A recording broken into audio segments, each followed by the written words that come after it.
You are calling us to follow. You are calling us to trust. You have seen all our tomorrows. Greater things are yet to come. You will lead us to new horizons. With today's sermon in our series, Follow Me, the life and teachings of Jesus, here's Senior Pastor Mark Rader. When I first arrived in Australia, before I got a job and before I began to study, I was watching cricket one day. I'd never seen cricket before, had actually walked across a cricket pitch once in Canada, but had no idea about how the game was played. But on the basis that sport is sport, I thought, I'll just watch. This is better than whatever else was on the 5 free-to-air channels that were available at that point in time. And I ended up being totally and utterly confused about what was going on. I could not figure out why every time the commercial break was over, there was someone different bowling and possibly someone different batting, although not every time. Sometimes it was the same bloke who had been batting before the commercial break. I had no idea what was going on. My confusion was only increased when I went up to grab a sandwich and came back down and Burke's Backyard was on, and I couldn't find the cricket anymore. And I thought, I'm pretty sure it wasn't over, and I was perplexed to find that you had a sport that you would actually stop for lunch for. That was a new concept for me. At any rate, on the weekend, I sat down with my father-in-law, and he gave me just a little bit of additional information that really unlocked the game of cricket for me. And that was that cricket is broken into 6-ball overs, and that while the camera angle looks exactly the same, there's actually 2 of them, one from either side of the pitch. And all of a sudden, it became very, very clear to me why the bowlers were changing and why the batsmen may or may not change over the course of the game. And sometimes we need a little bit of additional information, don't we, to make sense of what we see. Whether it's a new sport or whether it's a new task that we're involved in, whether it's a job that we've begun, or an piece of art that we're looking at, whatever it is, we often need a little bit of extra help. And I don't know about you, but as we read through the stories of Jesus found in Matthew's account, there's from time to time we need some little additional information. Jesus is not the easiest person to figure out just on the surface. So as we've gone through the gospel, we have listened to him teach, we have seen him do all sorts of things. But from time to time, Matthew then gives us some additional information. And one of those places where he does so is in chapter 12, in verses 18 to 21, where Matthew tells us that Jesus did a number of things in order to fulfill a passage of scripture in Isaiah chapter 42. And this tells us a little bit about what Matthew believes about Jesus, and therefore helps us make some sense of his overall ministry. Let me read the section to you. It follows on a conflict, or actually a couple of conflicts, between Jesus and the Pharisees, wrapped around how to interpret the law about the Sabbath day. In 2 different instances, Jesus differs from them quite significantly, and we're told in verse 14 that this was so significant that the Pharisees went out and began to plot how they might kill Jesus. So in verse 15 of Matthew chapter 12, aware of this plot, Jesus withdrew from that place, and a large crowd followed him, and he healed all who were ill. He warned them not to tell others about him. This was to fulfill what was spoken through the prophet Isaiah. Here is my servant whom I have chosen, the one I love, in whom I delight. I will put my spirit on him, and he will proclaim justice to the nations. He will not quarrel nor cry out. No one will hear his voice in the streets. A bruised reed he will not break, a smoldering wick he will not snuff out, till he has brought justice through to victory. In his name, the nations will put their hope. There are a number of Old Testament passages that Matthew reflects on over the course of his gospel, and Isaiah is one of the most significant Old Testament sources to make sense of Jesus. And the servant songs, as they're spoken about in Isaiah, are really very significant. This is one example in Isaiah 42, but there are a number of other significant passages that speak of the servant of the Lord in Isaiah, someone who will come and will do the things, the activity of the Lord that are quite significant. In Isaiah chapter 49, verse 6, in one of the other servant songs, we hear these words, It is too small a thing for you to be my servant and to restore the tribes of Jacob and bring back those of Israel I have kept. I will also make you a light for the Gentiles, that my salvation may reach to the ends of the earth. And this was reflected in Jesus' ministry that went beyond the people of Israel. In Isaiah chapter 50, verse 6, we're told, the servant speaks and says, I offered my back to those who beat me, my cheeks to those who pulled out my beard. I did not hide my face from mocking and spitting. Because the sovereign Lord helps me, I will not be disgraced. Therefore I have set my face like flint, and I know that I will not be put to shame. A passage that reflects Jesus' own suffering and his belief that God would rescue him. In Isaiah chapter 52 and 53, we have perhaps the most significant of these servant songs, which includes, amongst all these verses, he was pierced for our transgressions, he was crushed for our iniquities. The punishment that brought us peace was on him, and by his wounds we are healed. And these passages might be familiar to you if you are familiar with the gospel accounts. One of the places that the earliest Christians went to reflect on Jesus' life and its significance were the passages in Isaiah. And in Isaiah 42, which is the passage that Matthew reflects on here, this idea of my servant is really introduced. And there's a couple of really quite significant things to note about this passage and Matthew's use of it. The first is to realize that when the servant of the Lord is introduced in Isaiah, the servant is representative not just of an individual person, but of the nation of Israel as a whole. In Isaiah chapter 41, verses 8 and 9, we are told, but you, Israel, my servant, Jacob whom I have chosen, you descendants of Abraham, my friend, I took you from the ends of the earth, from its farthest corners I called you. I said, you are my servant. I have chosen you and have not rejected you. So when we come to Isaiah 42 and we're told that the servant of the Lord has been chosen by God, we're left to wonder, is this speaking about Israel as the servant of the Lord to do the will of God in the world, or are we talking about an individual? Well, either way, Matthew believes that Jesus is the servant. And this shouldn't surprise us too much, because the opening words that this is my servant whom I have chosen, the one I love and whom I delight, sound a little bit like the words that God spoke when Jesus was baptized. When he comes out of the water and a voice from heaven says, this is my son whom I love, with him I am well pleased.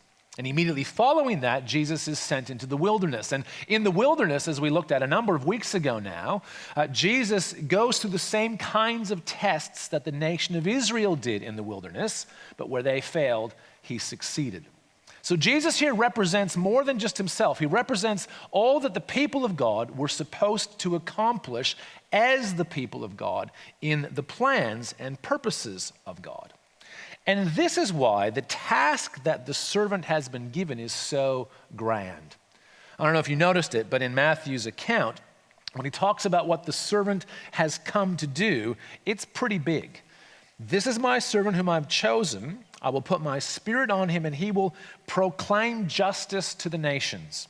A little bit later on in verse 20, he says that he will continue till he has brought justice through to victory. And those are really big things, aren't they? Don't know if you've ever thought too much about bringing justice to the nations. But can you imagine the amount of effort that would take? You think about some of the conflicts in our current world circumstances. Can you imagine what it would take to actually bring justice in the circumstances in Syria, for instance? I mean, there might be some obvious places where we might say these particular actions have been unjust, and it's very clear to just about everybody. But in lots and lots of cases, to bring justice to everyone in that scenario, I don't know how we would go about doing it. But this is the task that has been given to the Messiah, to the servant of the Lord, to bring justice to the nations.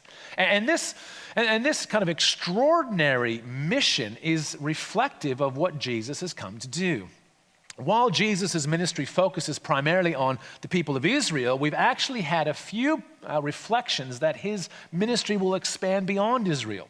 We see this in the wise men who reflect the nations when they come at the very beginning and they worship Jesus. It's mentioned in Matthew chapter 11 and again in chapter 12 when the nations are spoken about. And in chapter 28, in the Great Commission, we are to make disciples of all nations. There is a future universal ministry that Jesus is going to have. However, at this point in time, we have a hard time seeing it.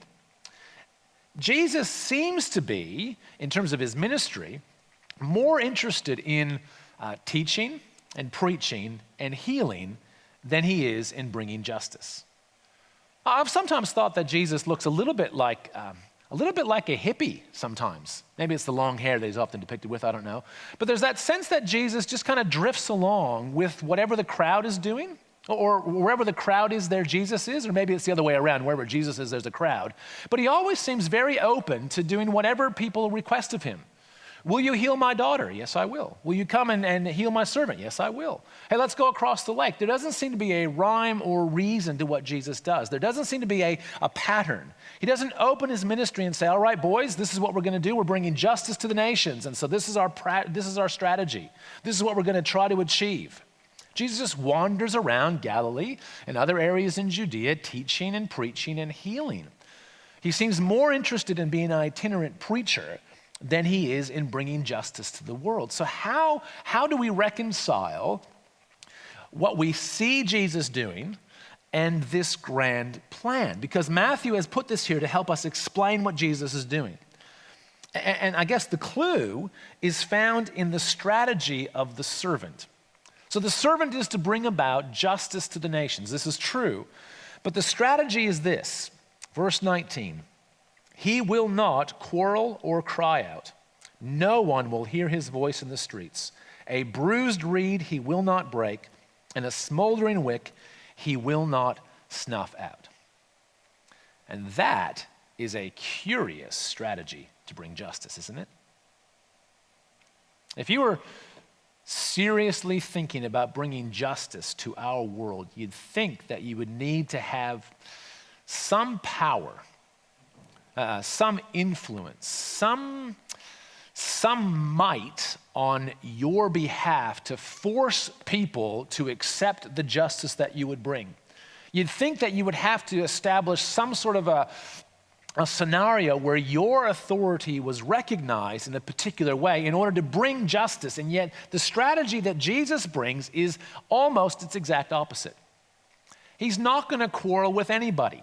He's not going to shout. He's not going to cry out. And again, if you were thinking about bringing justice to the nations, you'd think that the ones who were almost broken, who were almost snuffed out, while you might care for them, I mean, how much can you do? But Jesus' ministry seems focused on those who are bruised but not broken, smoldering but not quite snuffed out. But those two images are amongst the most vulnerable metaphors that we find in Scripture, aren't they? I mean, if you snap a tree branch, right? If you break a tree branch, but if you prop it back up, it might heal itself, right? If the break's not too bad. But reeds, if you've ever seen reeds, of course, when they get bruised, there's no coming back from that. They're basically done. And yet, we're told that Jesus will not break that which is one step from breaking. A smoldering wick is different from an ember in a fire. If there's an ember in a fire, you might get some dry kindling, and by blowing on it and kind of keeping it alive, you might restore the flame. A smoldering wick, the little orange bit on the end of a candle wick, if you blow on that to try to restore the flame, you're just going to extinguish it. There's nothing you can do. And yet Jesus' strategy to bring justice to the nations is to not quarrel, to not cry out, to not let anyone hear his cause and all about him in the streets, and to care for the most vulnerable, almost broken, almost extinguished people. What a strange, strange strategy. What an odd way to go about bringing justice to the nations. And so we're left again with this sense of how do we understand what Jesus is doing? He has this universal claims, these claims to a ministry that go much beyond the people of Israel, that go much beyond teaching and preaching and even healing individuals to bringing justice to the world. And what Matthew wants us to see here, and I think quite significantly, is that Jesus is doing this by the will of the Father in a completely upside down kind of way, in a way that no one would expect would actually bring about the kind of outcomes that Jesus claims he will. This passage in Isaiah 42 is actually alluded to elsewhere in Matthew's gospel. In chapter 11, John the Baptist, who has been imprisoned, sends some disciples to Jesus. And this is John the Baptist, who had baptized Jesus himself, who had proclaimed his coming, who, of all the people that we encounter in the Gospels, was most likely to understand. And he sends some disciples to Jesus and asks, "Are you the one who is to come? Or should we expect someone else?" And it seems to me that Jesus' strategy for bringing the kingdom of God confused not only his disciples, but John the Baptist as well. And Jesus' response is to say, "Go back and report to John what you hear and see. The blind receive sight, the lame walk, those who have leprosy are cleansed, the deaf hear, the dead are raised, and the good news is proclaimed to the poor." And some of that language is reminiscent of Isaiah chapter 42, verse 7. The same kind of language is used. The same kind of outcomes are used. And so Matthew wants to remind us that while Jesus and his ministry doesn't quite look like we might expect it to, it is nonetheless the will of God. This is how God had designed and destined justice to be done. And we're left to grapple with that. It seems that Jesus is making big changes in little people's lives, rather than making big changes where it seems to really matter. But this framework that Matthew gives us helps us to understand what Jesus is doing and how he is doing. The question, though, that we've been asking all the way through this series is, what are the implications then for following Jesus? If we are those who are trying to figure out what it means to follow him, then what are the implications for us? What does it look like for us to follow this Jesus? And I think there are a few that are worth reflecting on. I think, first of all, if Jesus refuses to break a bruised reed, if Jesus refuses to extinguish a smoldering wick, then we are reminded that anyone can follow Jesus. Or shall I say, anyone can begin to follow Jesus. We've been talking about this from the very beginning, haven't we? That anyone can begin to follow Jesus, that Jesus does not make demands of faith or behavior as some sort of condition for following to begin, that he doesn't demand that his disciples believe who he is, or that they know Scripture particularly well, or that their behavior changes in some sort of significant way to start the process of following him. Anyone can follow him. There's also the crisis of decision that comes because of the things that Jesus does. But anyone, no matter how broken, no matter how vulnerable, can begin to follow Jesus. And that is really critical for us. But it also suggests, I think, secondly, that if we are following after Jesus, then we ought to be doing the sorts of things that he does. We ought to be employing the same kinds of strategies that Jesus employs. We ought to be concerned with bringing justice to the nations. And it's as overwhelming for us now as I'm sure it was for the disciples in the first century. It hasn't changed. The world has always been a complex place. But our goal ought to be to see justice done, to see the kingdom come on earth as it is in heaven. And our strategy to implement that, I think, ought to mirror what Jesus does as well. And that part of our strategy needs to include serving those who are the least and the lost, those who are marginalized, those who are most vulnerable in our society. This doesn't exclude using political means. It doesn't exclude changing policy. It doesn't exclude using influence that we may have in our wider culture and community to bring about, shall we say, a little bit more forcefully the changes that we think would be good for our world, to bring about and further justice. But an essential part of the strategy needs to be the service of those who are most in need of service. And if all we do is focus on political means, if all we do is focus on policy changes, and we never take the time to care for those who are nearly extinguished, who are bruised but not yet broken, then we are missing part of the strategy of Jesus. And then thirdly, and I think this is quite significant, and kind of relates the first two together, Jesus' service to the people who followed him was unconditional. The only condition, in fact, is that they not tell other people about him. That's the only condition that he places on them.